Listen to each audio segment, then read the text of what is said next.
Marianne, uma mulher de 60 anos, dedicou toda a sua vida ao neto, Noah. Quando ela tomou a decisão de criar o neto depois que sua filha, Claire, não conseguiu cuidar dele devido ao vício, ela fez um sacrifício profundo. Marianne não hesitou por um segundo. Sua própria vida, aquela que ela poderia ter dedicado aos seus sonhos, a sua felicidade pessoal, ficou em segundo plano. Ela deu tudo a esse filho que amava mais do que tudo no mundo, para preencher o vazio do amor que ele não recebeu da mãe. Claire, sua amada filha, caiu no álcool e nas drogas. Ela havia perdido todo o controle de sua vida, a ponto de ser considerada inadequada para cuidar de seu próprio filho. Marianne se lembra do dia em que Claire deixou Noah para ela, sem dizer uma palavra além de "não aguento mais, mãe", com olheiras e um olhar exausto. Ela sabia naquele dia que sua vida nunca mais seria a mesma. Ela não encarou isso como um fardo, não. Pelo contrário, tornou-se a sua inspiração, a sua força motriz, a sua razão de viver. Ele não era apenas seu neto, ele era seu horizonte. Os primeiros meses foram difíceis. Marianne teve que reaprender a criar um filho numa idade em que suas forças estavam começando a se esgotar. Mas ela não estava reclamando. Ela acordava cedo todos os dias para levá-lo à escola, buscava-o no caminho para casa depois de seu trabalho como zelador em um prédio próximo, preparava refeições que sabia serem boas para a saúde dele e fazia com que Noah se sentisse amado, que nunca lhe faltasse alguma coisa. Ela era tudo para ele, sua âncora em um mundo que não parecia mais dar lugar ao seu pequeno casulo. Os vizinhos, que a conheciam bem, respeitavam-na enormemente. Marianne era vista como uma figura de força tranquila na vizinhança, sempre pronta a ajudar o vizinho, a dar bons conselhos, a estabelecer uma forma de ordem tácita. Mas por trás daquele sorriso constante estava uma mulher que tinha visto demais. Marianne sabia o que era sacrificar-se pelos outros e nunca deixou de fazê-lo. Noah, por sua vez, nunca teve dúvidas sobre o amor da avó. Eles formaram uma dupla inseparável. Na escola, Noah era um menino quieto, muitas vezes isolado, mas respeitado pelos colegas. Ele tinha uma aparência levemente sonhadora, como se carregasse um segredo. Mas em casa ele era tudo menos reservado. Ele ria, brincava e fazia perguntas sobre a vida, seu futuro. Marianne contou-lhe histórias sobre a sua própria infância, sobre o seu passado, sobre resiliência, sobre como enfrentou os piores desafios. Ela lhe ensinou os valores que aprendeu, a força interior, a importância da honestidade, da dignidade e, acima de tudo, do amor incondicional. Mas a harmonia deles seria rapidamente perturbada. Naquele dia, depois de uma pequena discussão entre Noah e um vizinho, o mundo inteiro deles estava prestes a desmoronar. A discussão não foi nada de extraordinário. Foi simplesmente um desentendimento entre crianças. Mas o vizinho, agindo com medo e desconfiança do estranho, alertou as autoridades, dizendo que Noah estava exibindo comportamento perturbador e parecia exposto a condições inseguras na casa de sua avó. O incidente desencadeou uma investigação dos serviços sociais, que rapidamente assumiu proporções inesperadas. Uma simples reclamação de um vizinho tornou-se a faísca que iria atrapalhar suas vidas. Os relatórios do serviço social, embora baseados em factos menores e por vezes até exagerados, lançam uma sombra sobre a estabilidade do lar de Marianne. Eles conversaram sobre sua saúde frágil, sua idade avançada e a tensão entre ela e alguns parentes, que não viam com bons olhos sua decisão de manter Noah depois do que Claire havia feito. O veredicto deles foi claro. Eles sentiram que Noah corria o risco de viver em instabilidade permanente, mesmo que parecesse feliz e bem comportado aos olhos de sua avó. No dia da audiência, Marianne se viu no tribunal, com o coração batendo tão forte que quase teve vontade de correr. Seu olhar caiu sobre Noah, sentado ao lado dela. Ele parecia mais velho do que realmente era, com um fardo invisível pesando sobre seus ombros pequenos. Marianne estava rodeada pelos seus advogados, mas o número muito maior de olhares das testemunhas do Estado, que tinham sido chamadas para testemunhar contra ela, pareciam demasiado numerosos, demasiado acusatórios. Eles trouxeram à tona o menor detalhe que pudesse demonstrar que a situação de Noah em casa não era ideal. Uma assistente social, que passou algumas horas com Noah na escola e na casa de Marianne, testemunhou primeiro.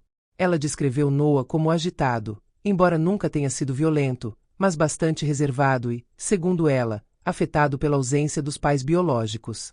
A assistente social chegou mesmo a dizer que ele parecia desnutrido emocionalmente, insinuando que Marianne não lhe conseguia oferecer o tipo de apoio emocional de que necessitava devido à sua idade avançada e problemas de saúde.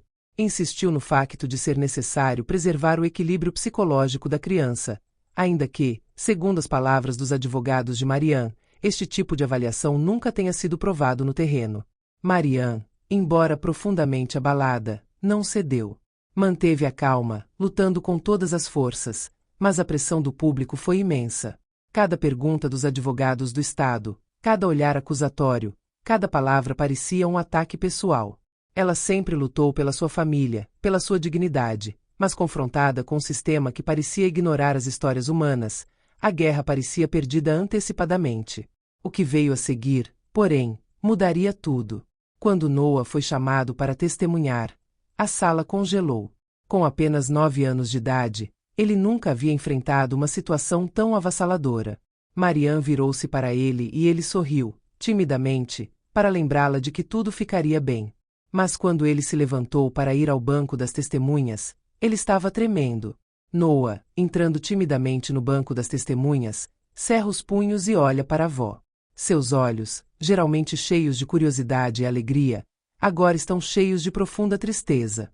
Ele permanece em silêncio por um longo momento, como se o peso do que se seguiria fosse insuportável para ele. O silêncio na sala é pesado, quase sufocante. Todos os olhares se voltam para ele, atenção total voltada para esse pequeno ser, cujas palavras podem mudar o rumo de sua vida. Depois, em voz baixa, quebra o silêncio. Quero ficar com a minha avó. Suas palavras ressoam na sala como um sino, surpreendendo todos os presentes. Ele repete, um pouco mais alto, com uma nova intensidade no olhar: quero ficar com minha avó. O juiz, observando a coragem do menino, tenta entender. Num tom mais gentil, ele pergunta por que ele não quer morar com a mãe ou o pai. Noah respira fundo, suas pequenas mãos tremendo ligeiramente. Ele olha para a avó uma última vez antes de responder com a voz trêmula, mas determinada, como se há muito tempo quisesse dizer essas palavras, mas não conseguisse encontrar forças. Minha mãe. Ela não me ama. Ela me disse que me deixou para minha avó cuidar porque ela não me queria. Ela me disse que eu nunca seria bom o suficiente para ela. Ela foi embora. Ela foi embora quando eu era pequena, e minha avó, ela nunca desistiu de mim.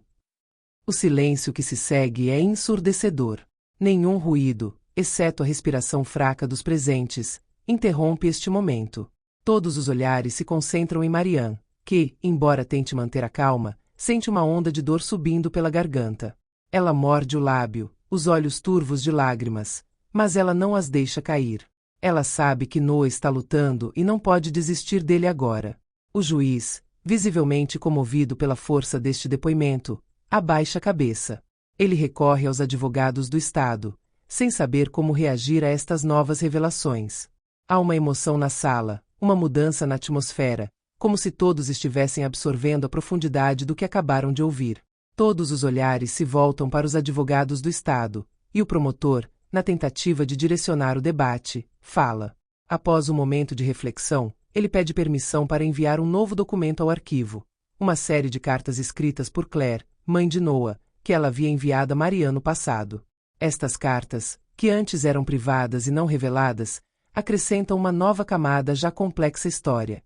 O promotor coloca as cartas sobre a mesa. Estes documentos, meritíssimo, disse ele, revelam um aspecto da situação que não poderíamos ignorar. Estas cartas, escritas pela mãe da criança, mostram a realidade do seu sofrimento e da sua incapacidade de cuidar do filho. A sala depende de suas palavras. As cartas, lidas em voz alta pelo promotor, revelam uma Claire quebrada. Uma mãe consumida pelos seus demônios, uma mulher devastada pela incapacidade de cuidar do filho, mas também uma pessoa cheia de vergonha. Numa das cartas, Claire confessa que se sentiu incapaz de amar Noah, uma admissão comovente que deixa a sala num clima pesado. Ela escreveu que preferia o álcool a ser mãe e que achava que Noah cresceria melhor longe dela, um ato de desespero que nenhuma mãe deveria imaginar. Marianne, com os olhos grudados nas letras, fica arrasada. Ela nunca tinha visto essas palavras, e ver esse lado de sua filha quebra profundamente. Ela teria dado tudo para que Claire tivesse forças para lutar, para que ela fosse a mãe que ela esperava. Mas esta verdade que ela descobre atinge-a como um punhal. Ela sente as pernas tremendo embaixo dela, mas se senta e se recompõe. Os advogados do Estado insistem que Marianne deveria ter sabido da negligência da filha e que, mesmo que tivesse agido com amor por Noah, deveria ter feito mais para ajudar Claire, para intervir antes que a situação se tornasse tão terrível. Mas Marianne, com um nó na garganta, nega categoricamente ter visto essas cartas.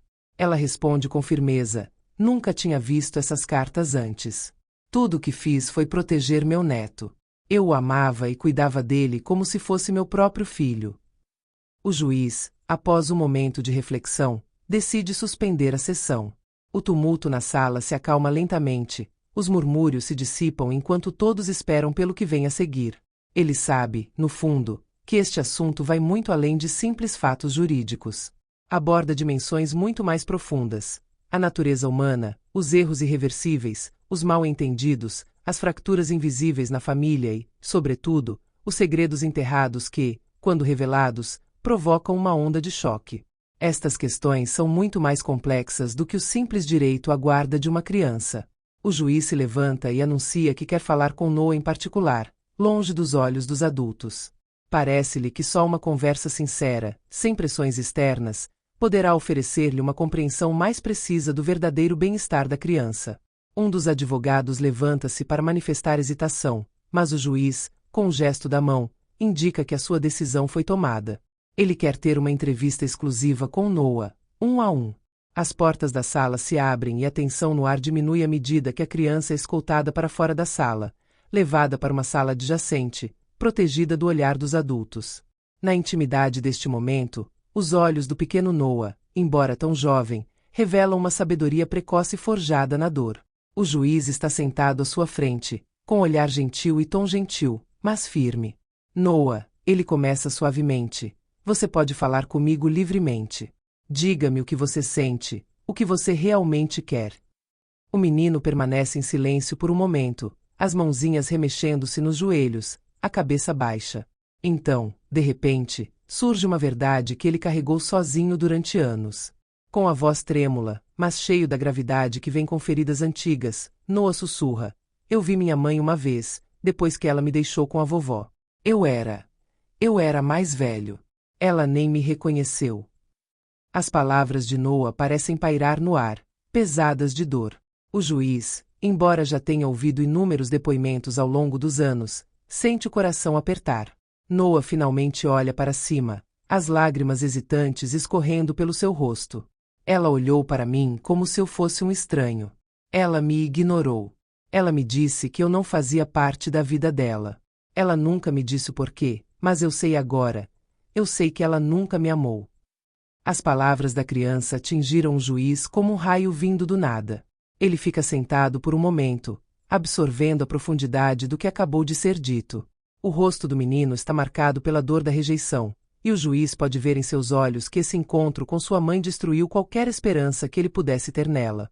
Este preciso momento foi o último adeus silencioso à ilusão de que a mulher que o deu à luz poderia um dia ser aquela que ele esperava. Não foi apenas uma rejeição materna, mas um abismo, um vazio que Noé, ainda criança, aprendeu a preencher sozinho, mas a qualquer custo. O juiz, sob o peso desta revelação, permanece em silêncio, como que congelado pelo peso das palavras. Ele entende então que a decisão não pode ser tomada apenas com base em critérios administrativos. A lei, embora primordial, deve ser pautada pelo amor, pelo vínculo indestrutível que existe entre Noah e Marianne. Este link não pode ser ignorado. Ele está vivo, é vibrante e carrega todo o peso da lealdade, da segurança, do amor puro que a avó ofereceu ao neto sem nunca falhar. Após alguns minutos de silêncio, o juiz se levanta e, em tom solene, anuncia a conclusão que já guarda no coração. Ele ordena que Noah fique com Marianne. Esse vínculo, o que vocês construíram juntos, é indestrutível. E não deve ser quebrado por uma decisão fria de uma instituição. Mas isso não significa que a situação esteja resolvida. Será necessária uma reavaliação completa da situação familiar. E estou empenhado em garantir que essa reavaliação seja realizada nas melhores condições, para o bem-estar de Noah. As palavras do juiz ecoam pela sala do tribunal enquanto Noah e Marianne são convidados a voltar. O olhar de Marianne está cheio de uma gratidão silenciosa, mas também de uma nova força. Ao abraçar o neto após a audiência, ela sente uma onda de alívio e proteção. Ela sussurra em seu ouvido: "Vamos ficar juntos, Noah. Eu prometo, não importa o que aconteça." As lágrimas de Marianne fluem, mas agora são diferentes, como lágrimas de alívio depois de uma longa provação.